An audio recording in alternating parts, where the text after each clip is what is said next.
کله چې بدن ته کورونا وایرس داخل شي نو څه پیښیږي؟ د کورونا وایرس د پرنجي او ټوخي له لارې د خولې او پوزې د افرازاتو په واسطه خپریږي.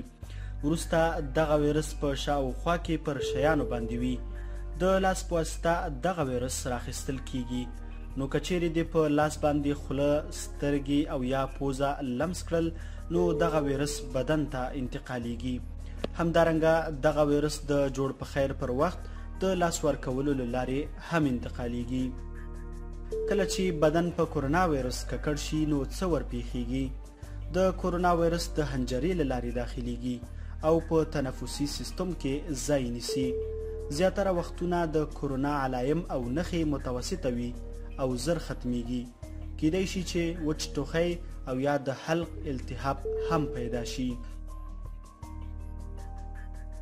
هر کله چې د بدن دفاعي سیستم د کورونا وایرس سره په جګړه کې شي د بدن د حرارت درجه لوړیږي.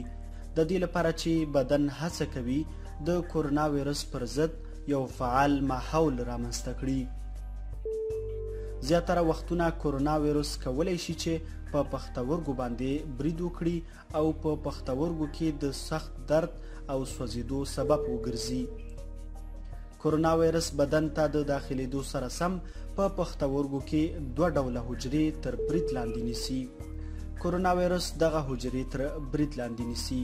نو د همدې لپاره پښتورګي له مایعاتو څخه ډکیږي چې له امله یې په تنفسي سیستم کې مشکل پیدا کیږي او سالنډي رامنځته کیږي. ځینې کسان پر دغه نوي پیدا شوي وایرس اخته کیږي. خو کچېرې مو ښه صحت درلود او د بدن دفاعي سیستم مو پیاوړی و نو بدن به مو دا توان ولري چې د کورونا وایرس سره مقابله وکړي او د الله جل جلاله په امر ورڅخه شفا ترلاسه کړي. دا همیشه په یاد ولرئ چې لږه وقایه د ډېر علاج څخه بهتره ده.